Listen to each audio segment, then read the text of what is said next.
Voilà pour ce soir. Et là, je vois que Baruch a écrit parce que Yaakov l'a dit, mais pas Moshe.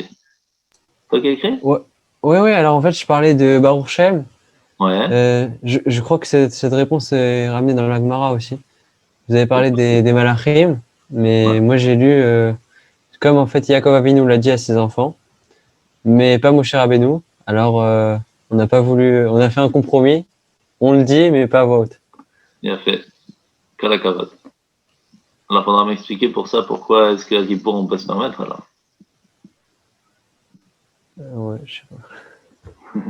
Mais c'est intéressant, j'irai chercher parce que j'ai jamais entendu ça. Donc, mais c'est possible, hein. On connaît pas tout, hein. On apprend, bah, au Hachem, alors on va dormir plus intelligent ce soir, au Hachem. Razak. Alors, est-ce que vous avez des questions sur ce soir? On a des nouveaux ce soir. Enchanté au nouveau. Un plaisir. Et pour les anciens, Rabbi Richard aussi, toujours un plaisir. Non, moi je suis nouveau. Ah, t'es un nouveau. Tous les jours, un renouveau. Rabbi Serge, voilà, il est un nouveau. Enfin, en tout cas, c'est la première fois que je le vois. Enchanté. Il a changé le côté de la frange. Ah, c'est ça. Kalakavod. Ça va, ça s'est bien passé le chiot? Vous avez tout compris? Ouais, très bien, très bien. Allez, bon, vous voyez que c'est pas si évident de faire réveiller la miséricorde divine, et il faut savoir qu'avec tout ce qui se passe aujourd'hui, même si pour l'instant on n'a pas eu un jeûne communautaire qui a été décrété avec tout ce qui se passe, mais quand même, il faut essayer de réveiller la miséricorde divine pour que ça puisse changer, que ça puisse évoluer. Ça, c'est sûr. Mais Rav, on pourrait repréciser au début du show, vous avez parlé de... Le personnel est en perdition. Vous vous soumettez aux exigences de M. Wilford. Je pas entendu? Au début du show, on avait parlé que c'était des minhagim et pas des halachot. Oui. Ça veut dire tout le chapitre? Oui, parce que en fait, il faut savoir que chaque fois que les Chachamim vont fixer un jeûne communautaire, d'une certaine façon, ils peuvent aussi fixer quelles sont les limites de ce jeûne. Parce que ce n'est pas un jeûne qui a été fixé ni par la Torah, ni par les Chachamim de façon très générale. De la même façon qu'une personne va se fixer un jeûne personnel, il peut se fixer, je ne fais qu'une moitié de jeûne, moitié de journée, ou journée complète, ou je fais un jeûne mais que de certaines choses, ou voilà. Et donc c'est quelque chose qu'on peut ou rajouter soi-même lorsque c'est un jeûne personnel pour qu'on appelle ça, pour un mauvais rêve par exemple. Mais lorsque c'est quelque chose de communautaire, bah, qui c'est qui va fixer les lois entre guillemets de ce jeûne? C'est le rabbin de la communauté. Étant donné qu'il y avait quand même 7 jeûnes de base par rapport à la pluie et toutes les autres choses que vous avez étudiées, eh bien dans ces cas-là, c'est le tribunal rabbinique de Jérusalem, du temple, qui allait fixer ces lois. Et quelles étaient ces lois de façon générale? C'est ce qu'on a étudié aujourd'hui. Maintenant, on ne peut pas appeler ça une halakha, parce qu'en fin de compte, s'il fallait changer quelque chose, on pouvait changer. Selon le problème, selon les personnes, selon la difficulté, etc. Voilà. C'est flexible. Ouais. Même chose, quand il y a eu le jeûne communautaire de 3 jours au moment de Purim que Esther a fixé, et donc qui a été transmis après par Mordechai, le grand chef du tribunal rabbinique, qui a jeûné véritablement à ce moment-là, c'est une grande question. Il y a des avis qui disent que quasiment personne n'a jeûné, selon différents avis, parce qu'en fin de compte, ils étaient en mode extrême difficulté. De toute façon, ils n'avaient pas non plus énormément à manger. Donc, voilà, il y a beaucoup tout ce qui est jeûne communautaire fixé, c'est pas non plus évident. Il y a beaucoup de coutumes et qui vont changer. C'est pour cela qu'aujourd'hui, on fait le jeûne d'Esther, on le fait qu'un jour, on le fait pas 3 jours non plus. Donc voilà, il y a les jeûnes qui ont été rajoutés pour une raison spécifique, chaque fois ça peut changer. Même s'il y a comme on a vu, il y a des choses qui sont plus ou moins respectées de base, elles peuvent changer. Si après, par exemple, ils vont pas au cimetière, il n'y a rien de grave. Ils ont quand même fait le jeûne communautaire. D'accord? C'est bien pour fixer que ça peut être flexible et donc fixé par le rabbin à ce moment-là. Rav, mais est-ce que les jeunes, ils changent quelque chose dans le ciel? Et Alors, que ça redescend dans le monde après. on a vu tout à l'heure, ce n'est ni les jeûnes, ni le fait de déchirer ses habits, ni le fait de mettre de la cendre sur la tête qui va changer tellement quelque chose. C'est quoi alors? C'est le fait que tout ça, tous ces signes-là qu'on va faire vont nous rappeler à la raison et prendre de bonnes résolutions. D'accord? Je ne sais pas si vous connaissez l'histoire de quelqu'un de la campagne qui arrive à la ville. Et pour la première fois, il arrive à la ville et tout est berlué par tout ce qui se passe. Et il voit qu'il y a un feu qui commence dans la ville et il entend pimpon, pimpon, pimpon. Et en 2 secondes, le feu est éteint. Il va au magasin et dit, je voudrais acheter le pimpon qui éteint le feu. Il ramène la sonnerie des pompiers comme ça à la maison. Il dit, écoutez, la prochaine fois qu'il y a un feu, j'ai un truc énorme. Et il allume pimpon, pimpon et toute la ville a brûlé.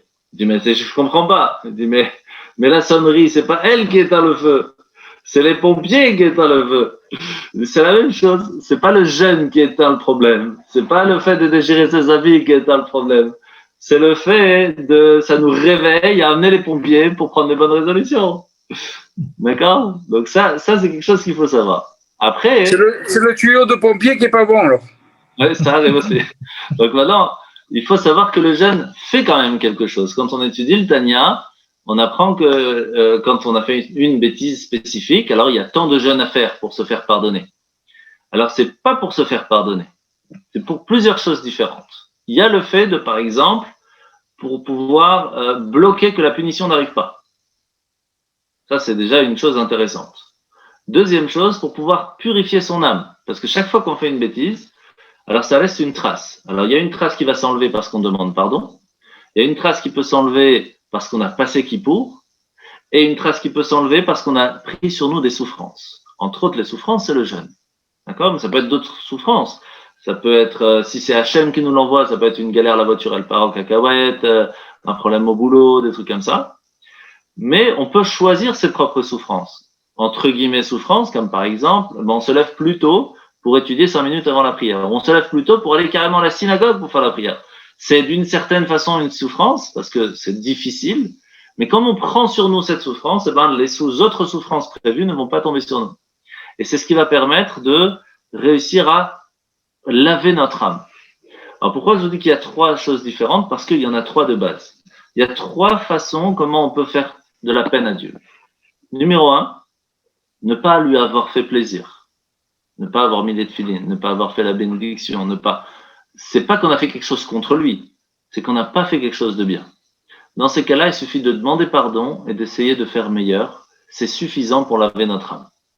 C'est déjà bon à savoir. Maintenant, il y a une autre chose. C'est lorsque une personne va faire quelque chose qui est contre Dieu. D'accord? On a allumé une bougie pendant Shabbat, on a mangé un truc pas cachère. On a fait quelque chose contre Dieu. Dans ces cas-là, il faut premièrement demander pardon et prendre de bonnes résolutions, mais il faut aussi passer Yom Kippour. Le fait de jeûner, le fait de prier ce jour si spécial permet d'enlever les traces et de repurifier notre âme.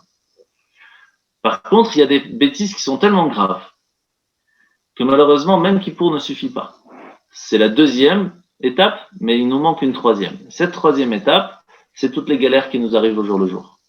C'est pour cela que de temps en temps, c'est bon de prendre sur soi une petite galère qui pourrait être en fait bien pour nous. Et on la prend en tant que galère. Comme par exemple, quelqu'un nous appelle, j'ai un problème, je sais pas, et vous êtes au lit tranquille, déjà bien installé. Et ben, tu sais quoi, je vais aller au-delà, je vais souffrir, entre guillemets, je vais sortir dans le froid pour aller t'aider. Cette souffrance que vous prenez sur vous, eh bien, ça enlève la souffrance qui était prévue à la place de ce que vous aviez fait. Et donc, ces 3 choses sont assez distinctes. Donc au final, l'idée de tout ça, c'est, excusez-moi d'être un peu direct, on peut pas prendre Hachem pour un Américain, quoi. Si on refait exactement la même faute après Kippour ou les mêmes fautes que l'année d'avant, on a forcément tort. Et alors pourtant, c'est ce qu'on fait. Pourtant, c'est ce qu'on fait toujours. Ça, c'est la grandeur de Dieu. Avec un humain, vous faites la bêtise, vous lui dites pardon 1 fois, allez, ça adhère. 2 fois, ça adhère. 3 fois, à combien? 10 fois si c'est votre enfant, 100 fois, Naguid. Faut pas exagérer. Il arrive un moment où il va sévir, on est d'accord. Alors attention, encore une fois, c'est quoi la miséricorde d'Hachem? Vous savez, dans les Pirkei Avot, je crois que je vous l'avais déjà dit, c'est marqué qu'Hachem il a créé le monde en 10 paroles. Pourquoi? Alors qu'il aurait pu le faire en une seule, pour pouvoir nous punir 10 fois plus. Sympa, hein? Ouais, pas mal, ouais. En fait, c'est pas pour nous punir 10 fois plus, c'est pour couper la punition en 10. C'est-à-dire qu'imaginez un enfant, il a parlé en classe, on lui dit, tu vas devoir écrire 1000 lignes. Je ne dois pas parler en classe, tu verras qu'après 1000 lignes, tu vas plus parler. Ça, je peux t'assurer. Alors, le prof, il va faire différemment. Il va dire, je vais te donner 100 lignes. Si tu as compris... Vous pouvez le dire à ma femme, ça?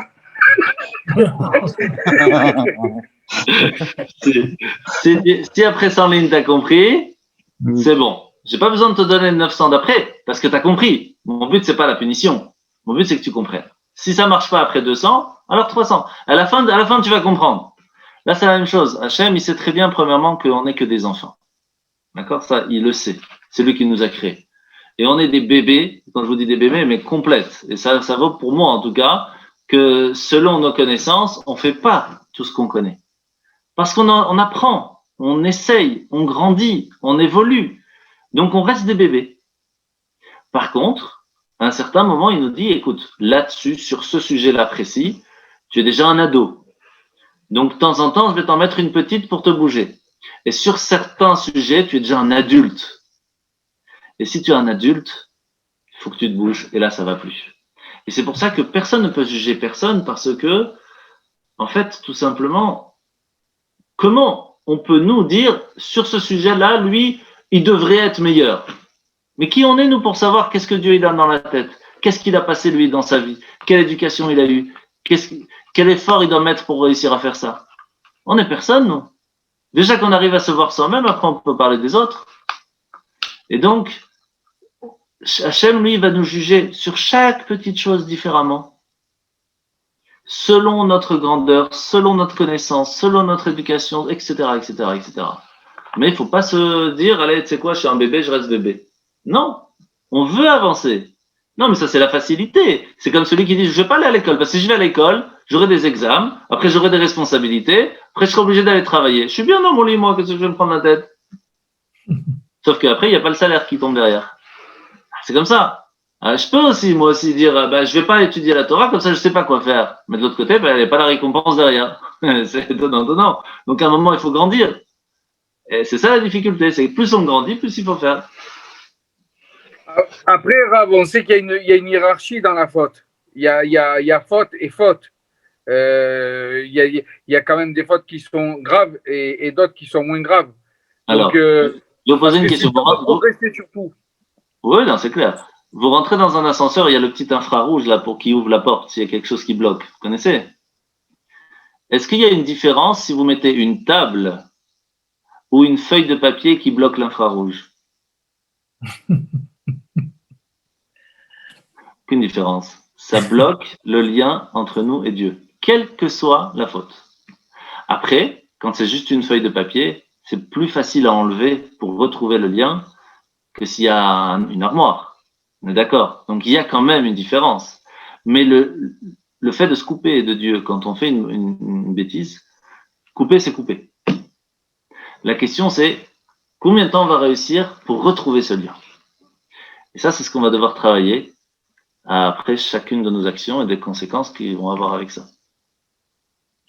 Courage, Richard, courage. Mais oui, on va y arriver. On est des champions, de toute façon. On est champions du monde, alors donc on va y arriver.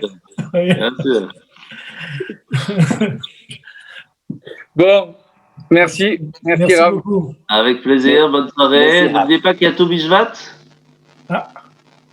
Et Tobi Shvat, c'est demain soir, si je ne me trompe pas. Ouais, demain soir. Ouais. Donc, la base, pour résumer, j'imagine qu'il va vous en parler demain, mais la base, c'est de manger un maximum de fruits. Donc, passez demain au magasin, achetez un maximum de fruits différents. Un maximum. Sachez que de façon générale, c'est bien d'avoir au moins 15 sortes, et les kabbalistes mangent 30 sortes. D'accord? Et le minimum, entre guillemets, c'est d'avoir les 7 fruits d'Israël. Alors, pas besoin qu'ils viennent d'Israël. D'accord? Les 7 fruits d'Israël, c'est se rappeler que ce sont 7 sortes de fruits, de légumes ou autres, qui font partie des 7 fruits qui ont été bénis en Israël, Et lorsqu'on les mange, on pense sur la grandeur d'Israël. Enfin, c'est quoi le blé? Vous mangez un morceau de gâteau, c'est bon aussi, hein, du pain ou autre. L'orge, je vous conseille une petite bière, c'est sympathique. Le blé, l'orge, la date, la figue, le raisin, la grenade et l'olive. Voilà, ça, c'est les 7 fruits d'Israël. Au moins faire ça. Après, il ne faut pas oublier Shechianu, donc de trouver un fruit nouveau sur lequel vous pourrez faire la bénédiction Shechianu Vekiyaman Vekiyan Elozmanazé, qu'Hachem nous a donné la chance de pouvoir être vivant aujourd'hui pour faire cette bénédiction. Donc Hachem nous donne la force, c'est la chance de pouvoir se revoir toujours en bonne santé, Vezrat Hachem, et qu'on se voit que pour de bonnes occasions. Merci encore, Rav. Merci. Et n'oubliez pas, Ravin, ces jours, je viendrai vous voir à Bruxelles, en Belgique. Hein. Avec plaisir. Avec Dès plaisir. que je peux. Hein. Avec grand plaisir. Il y avait le blé, l'orge, l'olive, la date, la figue, et puis encore. Là, ils nous Donc en ont deux. le blé et l'orge, la date, On regarde sur Google. la date et la figue, le raisin, la grenade et l'olive.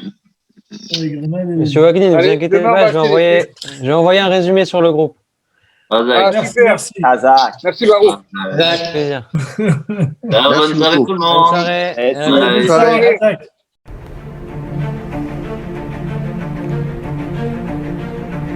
Et si connaître toute la Torah était possible, plongez-vous dans les joyaux de la Torah. Étude du Rambam, le Maïmonide, cours de qualité par des rabbins francophones aux 4 coins du globe.